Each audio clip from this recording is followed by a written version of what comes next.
¿Alguna vez has sentido que tu felicidad no te pertenece, sino que está guardada en el bolsillo de otra persona? Es una sensación de que si esa persona no te escribe, tu día no tiene color, o que si se aleja un poco sientes un vacío en el estómago similar a lo que tendrías si te asomaras al borde de un edificio o a la orilla de un barranco. No es que seas cursi, sino ni que ames demasiado, sino que lo que pasa es que tu cerebro ha confundido a una persona con una dosis de medicina. Has caído en una trampa donde el amor se transformó en una necesidad de supervivencia. Y hoy vas a entender por qué tu mente te está jugando esta broma pesada. Vamos a desarmar esa prisión barrote por barrote, no con frases motivacionales vacías, sino que con la verdad de cómo funciona tu cabeza, para que hoy mismo dejes de mendigar atención y empieces a recuperar el control de tu propia vida. Si sientes que estás perdiéndote a ti mismo por no poder o por no querer perder a alguien, este audio es el mapa que necesitamos o que necesitabas para volver a casa. Bienvenido a este tercer episodio de la primera temporada del podcast Deep Focus. Vamos a estar hablando de lo que es la dependencia emocional. Empecemos por entender por qué nos enganchamos de forma destructiva.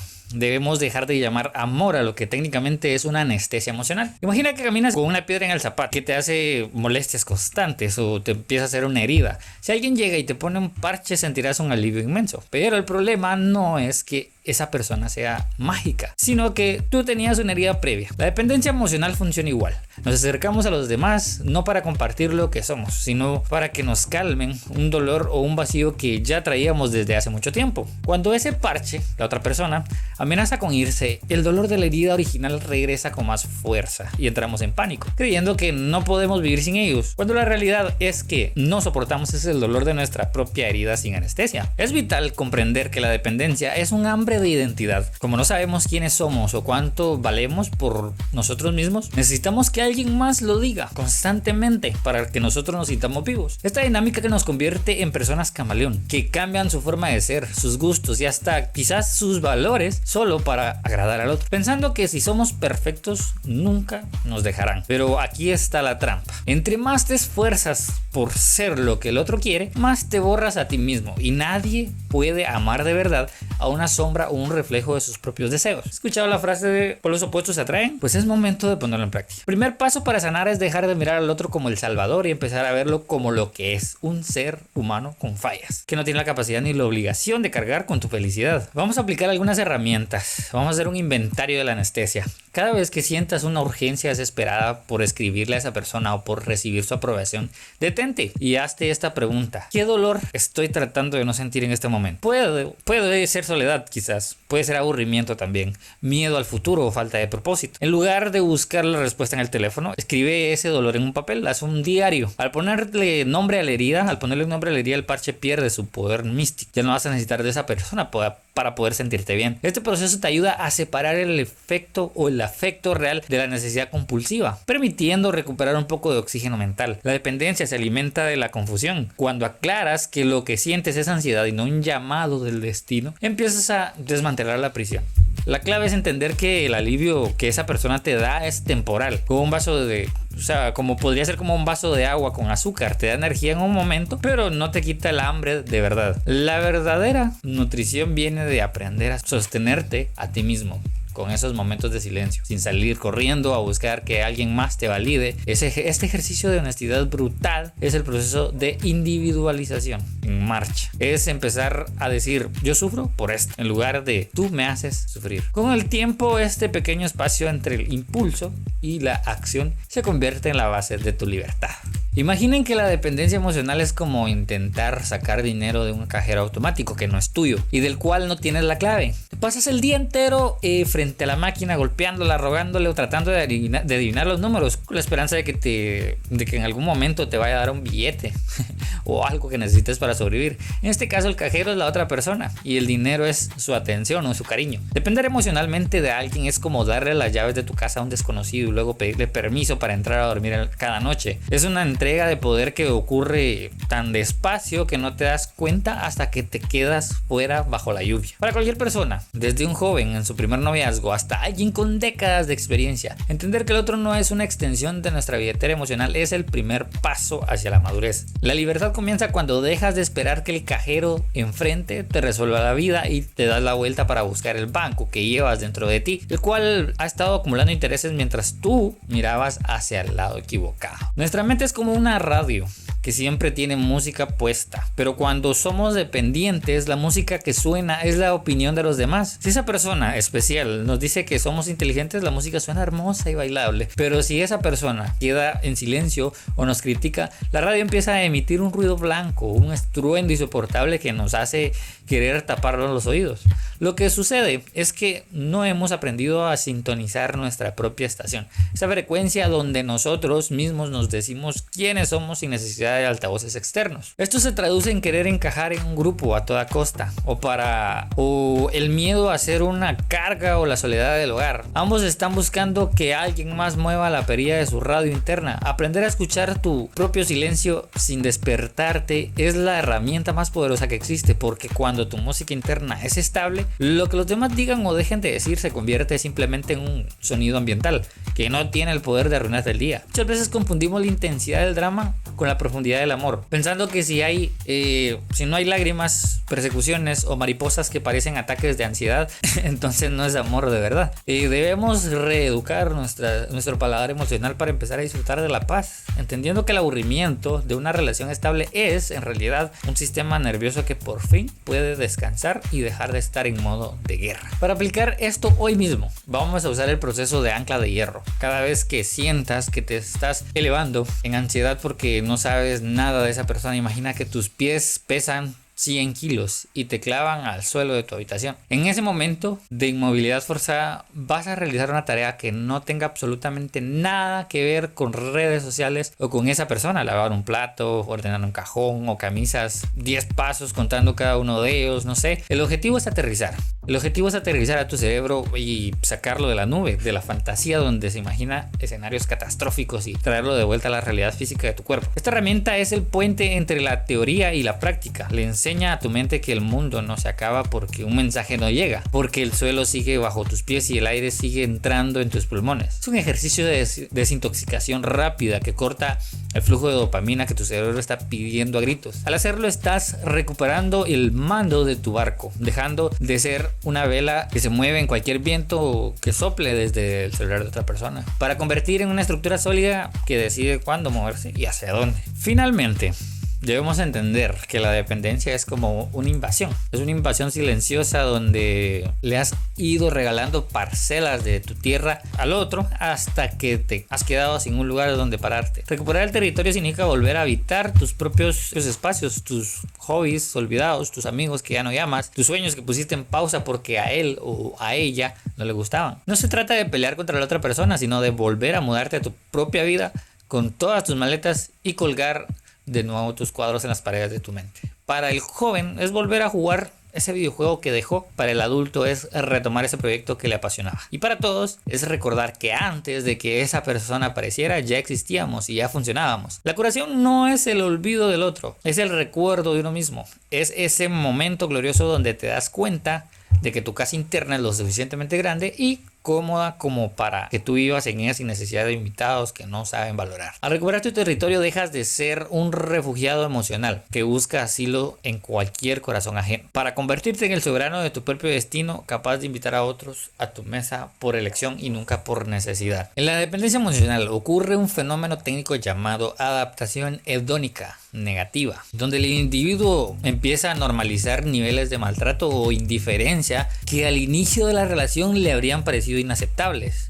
Este proceso es lento y silencioso. Comienza como una pequeña concesión, como silenciar una opinión propia para evitar una tensión, y termina con la pérdida total de los límites personales. El dependiente no se da cuenta de que su umbral de tolerancia al dolor emocional está subiendo artificialmente, lo que le permite permanecer en situaciones que son objetivamente dañinas, sin sentir que tiene derecho a quejarse. Esta erosión del respeto propio es lo que permite que el vínculo se mantenga, pero a costo altísimo: la despersonalización del sujeto. Para una persona joven, esto puede verse como el abandono de sus amistades por exigencia de su pareja, mientras que para un adulto mayor puede ser la sumisión ante un entorno que lo ignora. Lo que debemos entender es que el dolor no es el enemigo, sino una señal de alarma que te está avisando que tu territorio personal ha sido invadido. Silenciar esa alarma a través de la justificación constante del otro es como quitarle las pilas a un detector de humo mientras la casa se está incendiando. Al nivel cerebral, la dependencia se alimenta de lo que conocemos como un reforzamiento inminente, y es exactamente el mismo mecanismo que mantiene a una persona pegada a una máquina tragamonedas en un casino.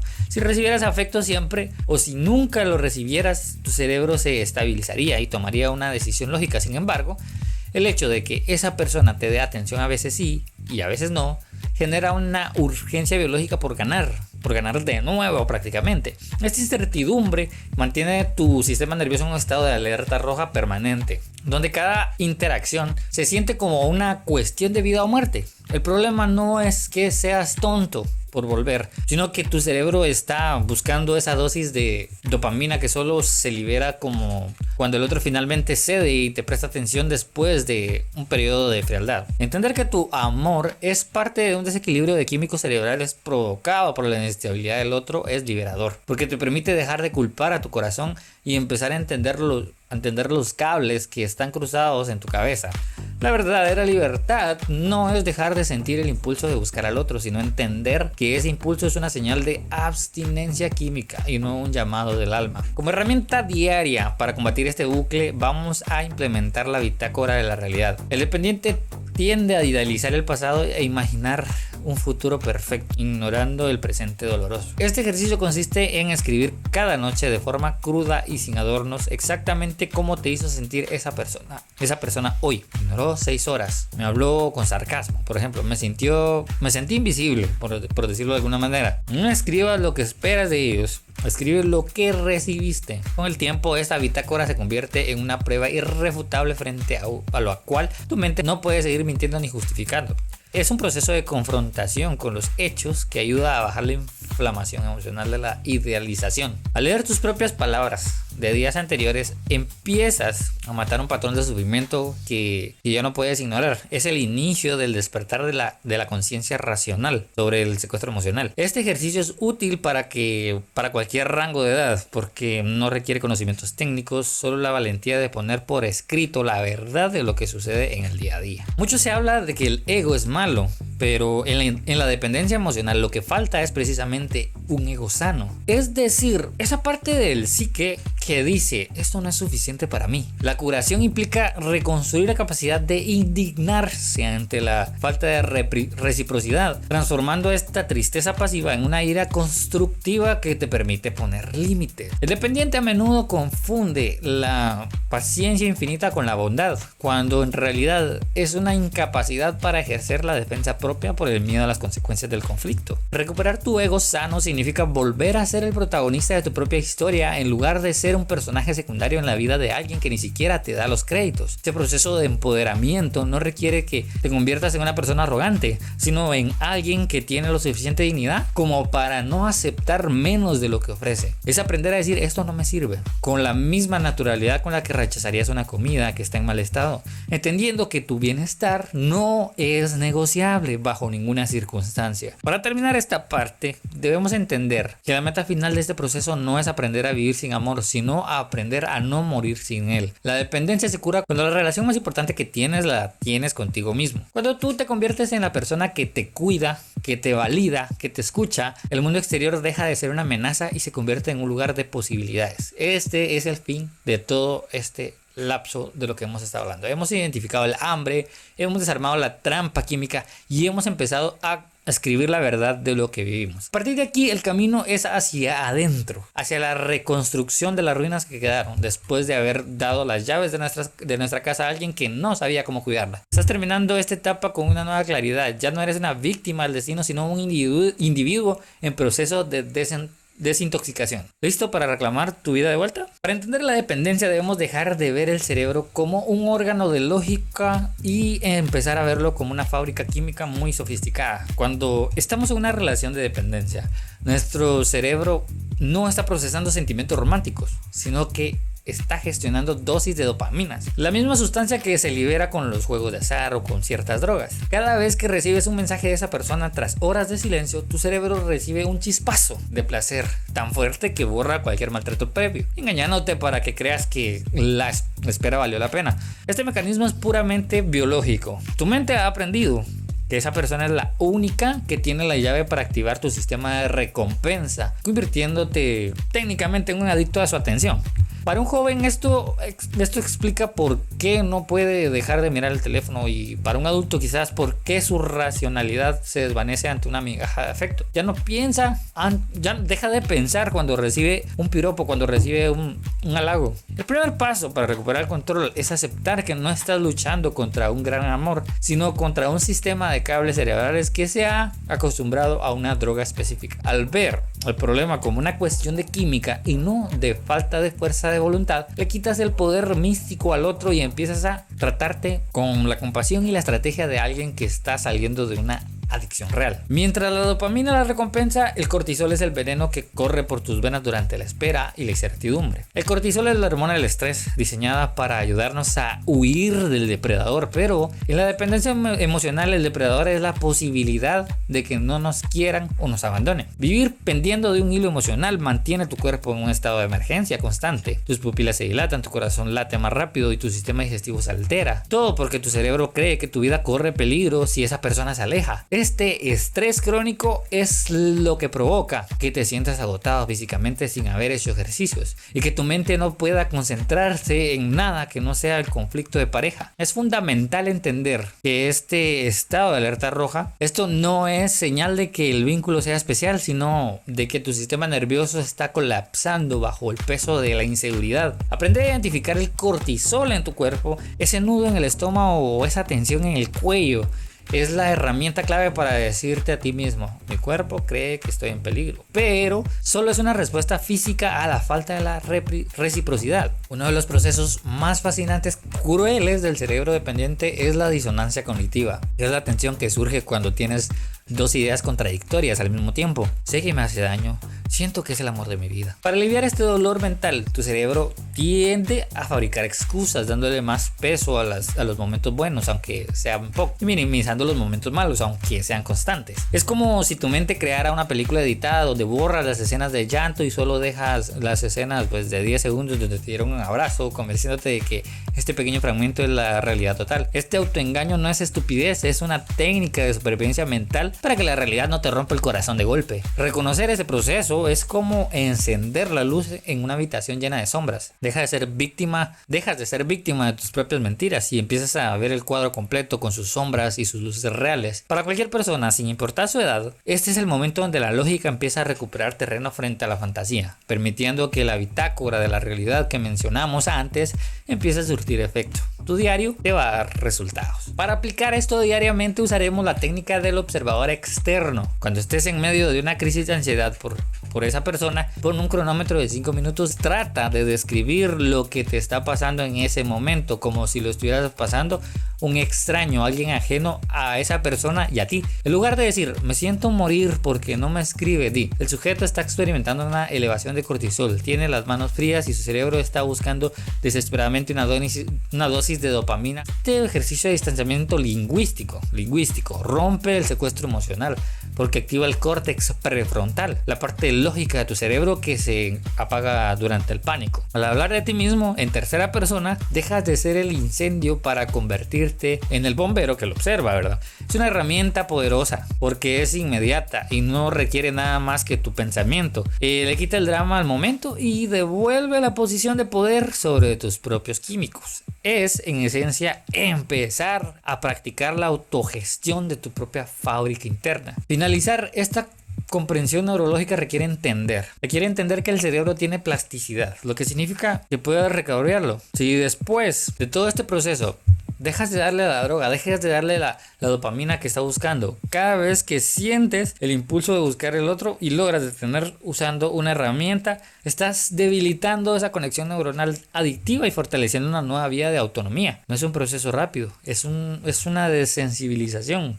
Te va a dejar de doler progresivamente, donde tu cerebro aprende poco a poco que no necesita de esa persona para que el corazón siga latiendo o para que el sistema de placer se active. La meta es llegar a un punto de neutralidad química, donde el recuerdo de esa persona ya no dispare una tormenta de hormonas de estrés en tu cuerpo. Entender la biología detrás de tu dolor es el antídoto contra la vergüenza, porque comprendes que lo que te sucede es una respuesta natural de un órgano complejo ante un estímulo inestable. Estás pasando de ser un prisionero de tus impulsos a ser el ingeniero de tu propia paz mental, y eso es el cambio de paradigma más grande que puedes lograr en este viaje. Un descubrimiento fundamental de la neurociencia moderna es que el cerebro no distingue entre un brazo roto y un corazón roto. Cuando experimentas el rechazo de esa persona, se activan las mismas áreas cerebrales, la corteza cingulada anterior, por ejemplo, que se enciende cuando sufres una quemadura o un golpe físico, cuando te caes, te raspas la rodilla. Por eso, cuando dices, me duele el pecho o siento que no puedo respirar tras una discusión o un desplante,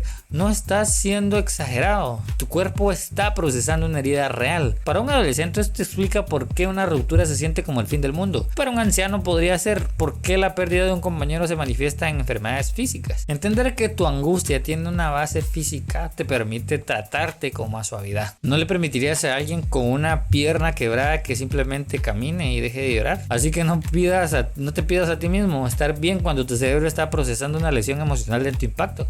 La autocompasión técnica comienza aquí, reconociendo que tu sistema nervioso está lidiando con una carga de dolor real que requiere tiempo, descanso y cuidados. Bueno, los cuidados son bien específicos y estudiados. Si estás viviendo un proceso similar al que hemos estado hablando en el transcurso de este podcast, te invito a buscar apoyo profesional, psicológico, y que pues hagas tu evaluación para poder conocer el origen, las razones y poder hacer un tratamiento adecuado para tu caso. No te autodiagnostiques, no te automediques. Puede ser que lo que estás pensando que tienes en realidad no lo tienes, y puede ser alguna otra situación o otra circunstancia o efecto que esté provocando lo que tú estás sintiendo. Existe un ciclo perverso en las relaciones de dependencia donde la pelea y la posterior reconciliación se vuelven más adictiva que la paz misma. Esto sucede porque el cerebro, tras estar sumergido en el cortisol del conflicto, recibe una inundación masiva de dopamina y oxitocina cuando el otro finalmente pide perdón o te da una muestra de afecto. Este subidón es tan intenso que el cerebro empieza a buscar la pelea de forma inconsciente, solo para poder experimentar el alivio de la reconciliación. Esto es como pasar días en un desierto para que el primer vaso de agua sepa a gloria. El problema es que te estás acostumbrando a vivir en el desierto. Muchas personas confunden esta montaña rusa de emociones con pasión, cuando en realidad es un desgaste masivo de tu energía vital. Identificar que te has vuelto adicto al alivio del conflicto es una de las verdades más difíciles de tragar, pero es la que te permite romper el círculo vicioso. La meta es entender que una relación sana no debería sentirse como un rescate constante, sino como un terreno firme donde no necesitas desahogarte para valorar el oxígeno.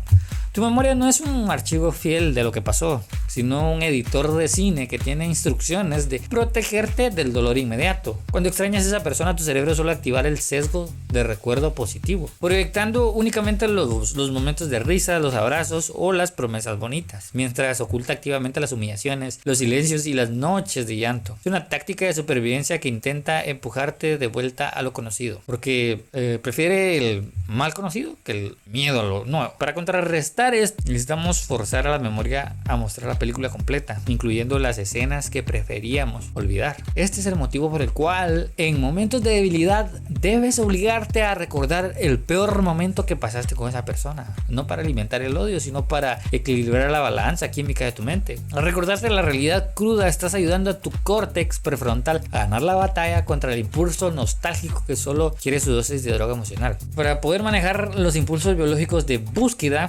implementamos la barra digital de seguridad o la barrera. El cerebro dependiente funciona por estímulo-respuesta. Ver una foto o en línea dispara la ansiedad. La herramienta consiste en diseñar un protocolo de enfriamiento de 15 minutos. Antes de entrar a su perfil o enviar un mensaje, debe realizar una acción física que requiera coordinación motora fina, como escribir a mano 3 frases de gratitud o dibujar un círculo perfecto. Estos 15 minutos permiten que el pico más alto de la urgencia química baje y que la parte lógica de tu cerebro retome el mercado o el mando. Es un proceso de desensibilización donde le muestras a tu sistema nervioso que puedes sentir el impulso y no actuar en consecuencia. Cada vez que logras pasar esos 15 minutos sin ceder, estás matando de hambre a la adicción y fortaleciendo las neuronas de tu autocontrol. Es una victoria técnica sobre la biología, un paso pequeño pero gigante para recuperar la propiedad de tus acciones. La gran esperanza de la neurobiología es la plasticidad, la capacidad del cerebro de cambiar su estructura a través de nuevos hábitos. Aunque hoy sientas que nunca dejarás de necesitar a esa persona, la realidad científica es que si dejas de alimentar ese círculo neuronal, este terminará por debilitarse hasta volverse irrelevante. Soltar no es un acto de magia, es un proceso de poda sináptica, donde el cerebro, al no recibir más dosis de ese vínculo, empieza a reorganizar sus recursos hacia otras áreas de tu vida. Con el tiempo, las redes que hoy disparan dolor ante sus recuerdos se irán apagando y se encenderán otras relacionadas con tu autonomía, tus proyectos y tu bienestar personal. La curación es biológica inevitablemente, si mantiene la disciplina de no retroalimentar la adicción. El mensaje es claro, tu cerebro está diseñado para sanar siempre y cuando dejes de arrancarte las costras cada vez que la herida intenta cerrar. Estás a un hábito de distancia de empezar a reescribir tu propia biología. Tenemos que tener algo en claro muy perfectamente. Todos nacemos con la necesidad de ser amados para sobrevivir y nuestro cerebro en sus primeros años dibuja un mapa de lo que significa el amor basándose en lo que ve en casa. Si de niño aprendiste que para recibir atención tenías que esforzarte demasiado, portarte perfecto o silenciar tus penas, tu cerebro guardó esa información como la ruta segura para obtener afecto. El problema es que de adulto sales al mundo a buscar tesoros usando ese mapa viejo y roto, lo que te lleva a elegir personas que te exigen el mismo esfuerzo agotador o que te ofrecen la misma indiferencia que viviste antes. No es que tengas mala suerte en el amor, es que tu brújula interna está programada para reconocer lo familiar como algo bueno, incluso si eso familiar te hace llorar. Para un adolescente esto explica por qué le atrae a la persona que lo ignora, y para un adulto por qué repite el mismo tipo de relación tóxica una y otra vez. Entender que estás usando un mapa antiguo es el primer paso para dejar de caminar en círculos y empezar a cuestionar si lo que llamas química no es en realidad tu trauma, reconociendo a alguien que puede volver a herirte de la misma forma. La herida del abandono es como un eco que suena en una habitación vacía. Es el miedo profundo a que si dejas de ser útil o de complacer, la otra persona simplemente se esfumará. Esta herida se abre cuando de pequeños sentimos que el amor de nuestros cuidadores era condicional o inestable, lo que nos convirtió en detectores de humo. Nos volvemos detectores de humo emocionales, siempre vigilando si el otro está enojado o aburrido. En la vida diaria esto se traduce en una ansiedad insoportable ante el silencio de un mensaje o una cara seria, porque tu niño interno cree que el silencio es el preludio de que te van a dejar solo para siempre. Es fundamental entender que ese pánico que sientes hoy no le pertenece a tu yo adulto, sino a esa parte de ti que alguna vez se sintió desprotegida. Al ponerle nombre a esta herida, le quitas el poder de controlar tus acciones presentes. Puedes sentir el miedo, pero ya no tienes que salir corriendo a mendigar seguridad, porque ahora tú eres el adulto que puede cuidar de ese niño asustado interior. Muchas personas dependientes caen en la trampa de querer arreglar o salvar a su pareja, pensando que si logran que el otro sane, entonces por fin recibirán el amor que merecen. Esto es algo que solemos aprender cuando tuvimos que cuidar emocionalmente a nuestros padres, o cuando sentimos que nuestra valía dependía de cuánto ayudábamos a los demás. En la dependencia esto se convierte en una forma de control disfrazada de bondad. Crees que si eres indispensable para el otro, esa persona nunca tendrá razones para irse. Sin embargo, este es un camino hacia el agotamiento total, porque terminas amando al potencial de las personas y no a la persona real que tienes enfrente, quien a menudo ni siquiera quiere ser salvada. Debes comprender que tu empatía no debe ser un cheque en blanco. Dar sin límites no te hace más bueno, te hace más vulnerable. Y esto te hace más vulnerable, de hecho, a personas que solo saben recibir sin dar nada a cambio. La verdadera madurez es entender que cada adulto es responsable de su propia sanación y que tu único trabajo real es salvarte a ti mismo del incendio que otros provocan en tu vida. Para salvar estas raíces diariamente implementamos la herramienta de la carta de validación. Cuando sientas ese vacío desesperado de necesito que me quiera, vas a escribir una nota breve a ti mismo, pero hablándole a tu versión más pequeña. Entiendo que que tienes miedo que se olvide de ti, pero yo estoy aquí y no me voy a ir. Este ejercicio parece simple, pero es una técnica de reprogramación emocional potente que ayuda a cerrar el círculo o el circuito de dependencia externa. Le estás enseñando a tu cerebro que la validación que buscas afuera ya está disponible adentro, reduciendo la urgencia de buscarla en personas que no la dan. Es un acto de autogobierno emocional que a la práctica apaga el eco de la herida del abandono y fortalece tu sentido de identidad. Al hacerlo dejas de ser un niño buscando un padre o madre en tu pareja y empiezas a ser un adulto buscando un compañero de igual a igual. Terminar esto implica aceptar que aunque no elegiste el mapa que te dieron de niño, sí eres responsable de las rutas que decides tomar hoy como adulto. Redibujar el mapa significa empezar a valorar la tranquilidad sobre la intensidad y la reciprocidad sobre el esfuerzo heroico. Es aprender a que te guste la gente que te trata bien y no que te genera ansiedad. Esto requiere un proceso de reeducación del deseo, donde voluntariamente te alejas de lo que te resulta familiarmente doloroso para acercarte a lo que te resulta nuevamente sano. Al principio se sentirá raro, quizás hasta aburrido, porque tu cerebro extrañará el drama químico al que estás acostumbrado, pero con el tiempo la paz se volverá tu nueva adicción saludable. Muchos confunden el contacto cero, que es una táctica, con una táctica de manipulación para que el otro regrese, pero en psicología lo entendemos como una medida de emergencia para salvar tu salud mental. Imagina que tienes una alergia severa a una sustancia, no intentes consumir solo un poquito para ver si ya no te pica. Simplemente la elimines de tu dieta para que tu cuerpo deje de enfermarse. El contacto cero es exactamente eso, quitarle a tu cerebro la dosis de droga, la otra persona, para que el sistema nervioso pueda salir del modo de supervivencia y entrar en el modo de recuperación. No se trata de castigar en tu cabeza, es una decisión técnica. Si no hay estímulo, no hay respuesta química de ansiedad. Y si no hay respuesta, la sanación finalmente puede comenzar. En el momento en que decides poner límites, tu cerebro va a entrar en una crisis de pánico, porque le has quitado su fuente de dopamina. Aquí aparece el cerebro negociador, esa voz interna que te dice mentiras piadosas como: solo quiero ver si está bien, necesito cerrar este ciclo con una última charla, o un mensaje de cumpleaños no le hace daño a nadie. Debes entender que estas no son necesidades reales, son impulsos de un sistema adicto a esto y está tratando de convencerte de volver a consumir para aliviar el malestar. Esta fase es la más crítica porque la ansiedad se siente física, como una presión en el pecho o un nudo en la garganta, que parece que solo se irá si contactas a la persona. La clave aquí es reconocer la trampa. La última charla nunca es la última, es solo el pretexto para reabrir la herida y resetear el contador de su recuperación a cero. Aguantar la abstinencia de la prueba de fuego, que demuestra que tu voluntad es más fuerte que tus impulsos biológicos momentáneos. Poner límites no significa convertirte en una persona fría, amargada, que odia al mundo, sino que aprender más que todo a poner una cerca en una puerta que tú controlas. Un límite es simplemente decirle al mundo y a ti mismo qué conductas vas a aceptar y cuáles no. Y lo más importante que vas a hacer tú si alguien cruza esa línea. El error común es creer que poner límites es gritarle a otra persona para que cambie. La realidad es que el límite es para ti. Si esta persona me ignora por 3 días, yo me retiro porque mi paz vale más que su atención. Aprender a poner límites es un ejercicio de autoprotección que le enseña a los demás cómo deben tratarte, pero sobre todo te enseña a ti que eres alguien digno de respeto. Al principio se siente incómodo y hasta te da culpa, pero porque has pasado años complaciendo a los demás, pero esa incomodidad es solo el sonido de tu columna vertebral volviéndose a enderezar. Poner límites en este caso implica que tú te pondrías límites en tus propios deseos. Quiero ir, quiero hacer, quiero decir, y tu respuesta debe ser no. Tienes que ponerte límites a ti mismo. No estamos hablando de poner límites a los demás, tienes que ponerte límites a ti mismo. Como proceso diario vas a redactar tu lista de no negociables. Estas son 5 puntos que de ahora en adelante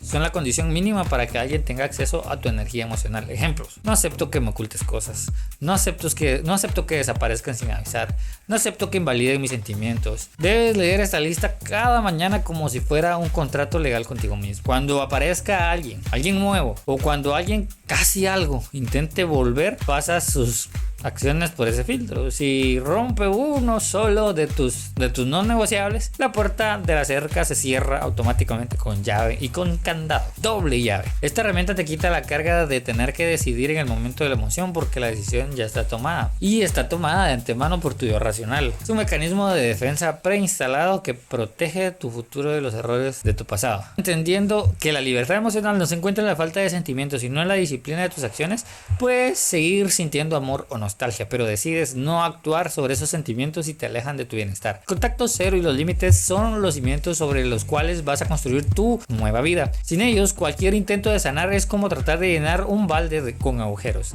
Al mantenerte firme, le estás mandando un mensaje potente a tu subconsciente: yo soy importante, mi paz es prioritaria, y ya no estés disponible para juegos que me destruyen. La reconstrucción de tu vida no empieza cuando el dolor se va, sino cuando tú decides que, a pesar del dolor, vas a elegirte a ti mismo por encima de cualquier persona. ¿Listo para la fase final del amor propio? Hemos llegado al final de este episodio de Deep Focus Podcast. Y te invito a comentar, a dejar tus comentarios, a dejarme tu opinión, a dejar preguntas, dudas, todo lo que haya surgido en el lapso de esta sección, de estas secciones que hemos estado disertando hasta el momento. Y te invito también a compartir para que otras personas puedan llegar a profundizar más en su mente y tener más conocimiento respecto a sí mismos. Y vamos a finalizar con lo siguiente: a menudo nos venden el amor propio como algo mágico que aparecerá cuando nos miremos al espejo y nos digamos cosas lindas, pero la realidad técnica es mucho más fría y efectiva. El amor propio es un sistema de gestión de tus propios recursos. Imagina que eres el gerente de una empresa donde tú eres el único empleado. Amarte a ti mismo es asegurarte de que ese empleado duerma lo suficiente, coma bien, no trabaje para jefes que lo humillen, parejas tóxicas y tenga tiempo de descanso. En la dependencia emocional habías descuidado tu propia empresa para intentar salvar la del vecino, y hoy toca retomar la administración de tu propia vida. Para un joven esto significa elegir estudios o hobbies por pasión y no por presión. Para un anciano significa honrar su historia y su cuerpo sin esperar validación externa. El amor propio operativo es el acto de elegir lo que te conviene por encima de lo que te apetece en un momento de debilidad, convirtiéndote en el protector de tu propio futuro. El mayor miedo del dependiente es la soledad, porque la interpreta como un vacío donde no hay nadie para decirle que existe. Sin embargo, en esta fase de reintegración debemos transformar la soledad en una zona de entrenamiento, donde por fin puedes escuchar tu propia voz sin interferencias. Es el espacio donde descubres que te gusta comer cuando nadie te mira, qué música prefieres cuando no tienes que complacer a otros y qué sueños tenías guardados en el cajón. Aprender a estar solo sin sentir desesperación es el poder definitivo, porque cuando dejas de tenerle miedo a tu propia compañía, ya nadie puede amenazarte con irse para controlarte. La soledad se convierte en el filtro más estricto del mundo. Solo dejarás entrar a tu vida a personas que sumen algo mejor que la paz que ya tienes contigo mismo, elevando los estándares de forma automática y definitiva. Es normal sentir una profunda tristeza al final de este proceso, y no es necesariamente porque extrañes a la persona, sino porque estás haciendo el duelo por la versión de ti mismo que permitiste pisotearan. Tienes que perdonar a ese yo que mendigó, que esperó mensajes hasta la madrugada y que se conformó con migajas. Ese perdón es la pieza final de rompecabezas. Entender que hiciste lo mejor que pudiste con las herramientas y las heridas que tenías en ese momento te permite soltar la vergüenza y recuperar tu dignidad. No eres un fracasado por haber dependido de alguien. Eres un superviviente que ha aprendido una lección costosa pero necesaria sobre la naturaleza humana. Este cierre emocional es lo que te permite mirar hacia atrás sin dolor y hacia adelante sin miedo, reconociendo que cada cicatriz es una prueba de que tu capacidad de sanar es mucho más grande que la herida que te causaron. Como proceso final de aplicación diaria, vas a instaurar la cita semanal de la autonomía una vez a la semana. Vas a realizar una actividad que te genera satisfacción completamente solo y sin el celular como distracción. Puede ser ir al cine, ir a un parque, leer un libro, ir a una cafetería o trabajar en ese proyecto de vida que tenías pendiente. El objetivo es demostrarle a tu cerebro con hechos físicos que eres capaz de generar placer y bienestar con tu propia cuenta. Esta herramienta rompe el circuito de la necesidad del otro y fortalece el circuito de la suficiencia propia. Con el tiempo, estas citas se vuelven el momento más esperado de tu semana, no porque seas antisocial, sino porque has descubierto que tu propia compañía es el lugar más seguro y estimulante en el que puedes estar. Concluimos este viaje entendiendo que no estás volviendo a ser quien eras antes de conocer a esa persona. Estás convirtiéndote en alguien completamente nuevo y mucho más. La dependencia emocional fue el incendio que quemó la vieja estructura, pero sobre esas cenizas has construido un edificio con cimientos de hierro y ventanas que tú decides a quién abrir. Ahora tienes el conocimiento de la neurobiología, el mapa de tus heridas infantiles y las herramientas tácticas para proteger tu paz. El amor amor ya no es algo que te pasa y te arrastra, sino algo que tú eliges cultivar desde la libertad y el respeto mutuo. Estás terminando este proceso con la cabeza en alto, sabiendo que tu valor no es negociable y que tu felicidad ya no está guardada en el bolsillo, sino firmemente custodiada por ti mismo. Bienvenido a tu nueva vida, bienvenido a la libertad de Deep Focus.